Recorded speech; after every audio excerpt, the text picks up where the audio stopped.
Good morning 10th class. जैसे कि हम लोग पढ़ रहे थे ज्योग्राफी का फर्स्ट चैप्टर जिसका नाम था संसाधन और विकास। और इसमें हमने ये भी पढ़ा था, हमने पहले ये समझा था कि संसाधन क्या है, जहाँ पर हमने ये जाना था कि संसाधन ऐसी वस्तु है या ऐसी चीज़ें हैं जो हमारे काम को क्या कर देती हैं, आसान बना देती हैं। ठीक है, इसमें हमने ये देखा था कि ये दो प्रकार के थे। एक हमने कह दिया था कि ये नेचुरल हैं यानी कि क्या हैं, प्राकृतिक हैं, और दूसरा हमने कह दिया था ये ह्यूमन रिसोर्सेज हैं। ठीक है, एक चीज़ थी कि वो प्राकृतिक रूप से जो भी मिल रहा है हमें वो क्या है, नेचुरल हैं यानी कि प्राकृतिक संसाधन हैं। दूसरा जो इंसानों ने, जो ह्यूमंस ने अपने फ़ायदे के लिए या अपने कार्य को आसान बनाने के लिए कराए हैं, वो क्या हो गए, हमारे ह्यूमन रिसोर्सेज हो गए। तो कल तक की हमने ये बात कर ली थी पहली वाली वीडियो में। और फिर हमने ये भी देखा था कि विकास क्या है। विकास मैंने आपको बताया भी था कि अगर कोई एक देश है वो केवल अपना एक ही पक्ष से सुदृढ़ बनाता है, यानी कि उसका जो डेवलपमेंट है वो केवल एक ही क्षेत्र में हो रहा है, या तो वो सामाजिक है, शैक्षिक है या आर्थिक है, जो भी है, अगर एक ही क्षेत्र में हो रहा है तो वो क्या हो जाएगा, वो जो उसका विकास नहीं माना जाएगा। विकास कब माना जाएगा, जब वो सारे ही क्षेत्रों में, ठीक है, चाहे वो भौतिक हो या फिर आर्थिक हो, सामाजिक हो या शैक्षिक हो, इन तीनों में जब वो अपना पूरा विकास कर लेगा तब हम मान सकते हैं कि वो देश क्या है, विकास की ओर जा रहा है। ठीक है, इतनी बात कल हुई थी। इसमें हमने ये भी देखा था कि कुछ आधार पर भी बांटे गए थे। जैसे हमने कहा था कि वो क्या है, उत्पत्ति के आधार पर भी कहा गया था। ठीक है, दो भागों में बांटा था, जैव अजैव साम्यता के, और इस आधार पर हमने ये चीज़ें कल पढ़ी थी। आज हम बात करते हैं उत्पत्ति के आधार पर जो दो भाग हैं, जैव और अजैव। ठीक है, इनको हम डिटेल से देखते हैं कि ये चीज़ें क्या हैं, जैव अजैव क्या होता है। जैसे कि नाम से ही आप जानते हैं, है ना, कि जैव चीज़ें क्या होती हैं, जिनमें जीवन होता है। अगर हम साधारण भाषा में जानें तो जैव क्या है, जिनमें जीवन होता है। तो यहाँ पर भी वही होगा, ध्यान रखिएगा, उत्पत्ति के आधार पर आपको दो दिए गए हैं। ठीक है, एक आपको कहा गया है कि वो जैव संसाधन होगा और दूसरा आपसे कहा गया है कि वो अजैव संसाधन होगा। ठीक है, अब जैव संसाधन क्या होता है, जैव संसाधन क्या है, जो भी वस्तुएं हमें कहाँ से मिली हुई हैं, जीवमंडल से मिली हुई हैं और जिनमें जीवन है। ठीक है, जिनमें क्या है, लाइफ है, उनमें जैसे क्या आ गया, जैसे पूरा हमारा फ्लोरा और फ्यूना है। ठीक है, आपका वनस्पति जात है और प्राणी जात है, पशुधन है और हम खुद हैं। ठीक है, ये हम कौन से संसाधन में आए, जैव में आए, क्योंकि हम सब में क्या है, जीवन है। और दूसरी बात अगर हम अजैव की करें तो अजैव में वो सारे संसाधन आएंगे जो क्या हैं, निर्जीव हैं। ठीक है, अगर इसको बहुत सरलता से समझना है तो उत्पत्ति के आधार पर दो संसाधन होंगे, पहला जैव संसाधन होगा और दूसरा अजैव संसाधन होगा।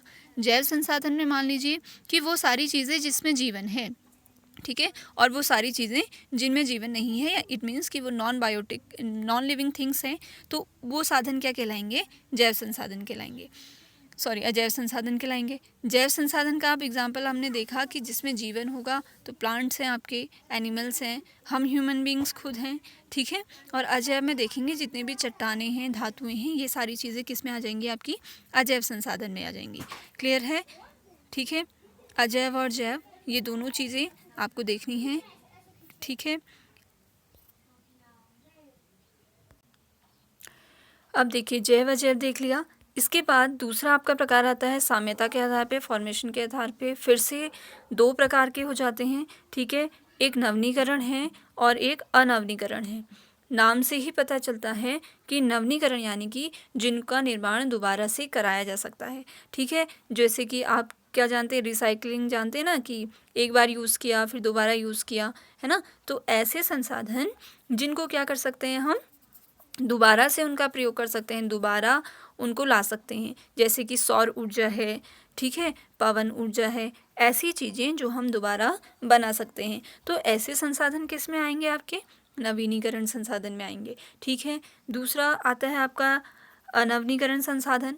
तो इन जो ये वाले साधन हैं वो क्या है, लंबे अंतराल में होता है उनका प्रयोग। ठीक है, पुनः चक्रण में या उनको दोबारा बनने में, या तो उनका दोबारा बनना क्या है, इम्पॉसिबल सा है। अगर वो बनेंगे भी तो उसमें बहुत ज़्यादा टाइम लगेगा। ठीक है। तो ऐसे संसाधन क्या कहलाएंगे? आपके अनवनीकरण संसाधन कहलाएंगे। ठीक है, इसलिए आपसे कहा जाता है कि जितने भी आप संसाधन यूज़ कर रहे हैं, जितने भी आप रिसोर्सेज यूज़ कर रहे हैं, उनको क्या करें? सब्सटेंडेबल होके करें, यानी कि सतत विकास हम आगे पढ़ेंगे कि ऐसा यूज़ करें कि वो आज की पीढ़ी के तो काम आए, ठीक है, पर आने वाली जो पीढ़ियां हैं उनके लिए भी ये संसाधन में कमी ना आए। ठीक है, तो इसीलिए ये जो डिवाइडेशन है फॉर्मेशन के आधार पर, एक तो नवीनीकरण हो जाता है और एक क्या हो जाता है? अनवनीकरण हो जाता है। फिर से अगर हम इसको देखें, नवीनीकरण में क्या हो जाएगा? जिन साधनों को हम क्या बना सकते हैं? दोबारा हम प्रयोग कर सकते हैं, उनका आसान है वो प्रक्रियाएं।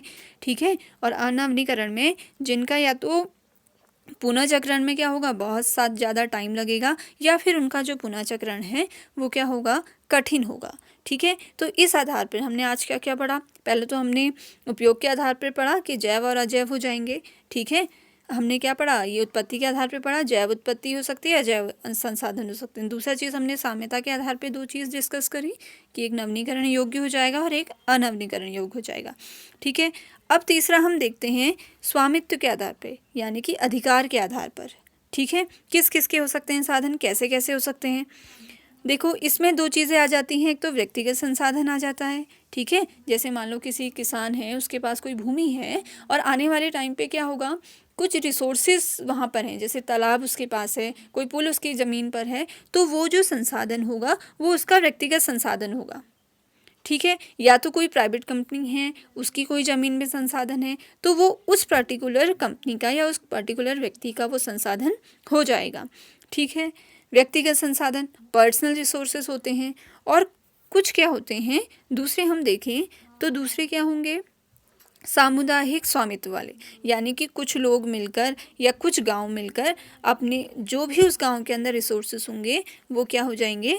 आपके सामुदायिक स्वामित्व वाले संसाधन हो जाएंगे। ठीक है, तालाब है, चाहे और फिर ये जो जानवरों के लिए भूमि होती है घास चरने के लिए, है ना, तो ये सारी चीज़ें क्या हो जाएंगी? सामुदायिक स्वामित्व वाली संसाधन हो जाएंगे। ठीक है, एक बार फिर से प्रीकैप लेते हैं।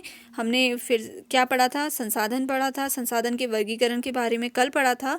अभी हम इन चीज़ों को डिटेल में देख रहे हैं। उत्पत्ति के आधार पर देख लिया, जैव जिनमें जीवन है वो साधन क्या है? जैव संसाधन है। अजैव क्या हो गए? जो निर्जीव वाले हैं।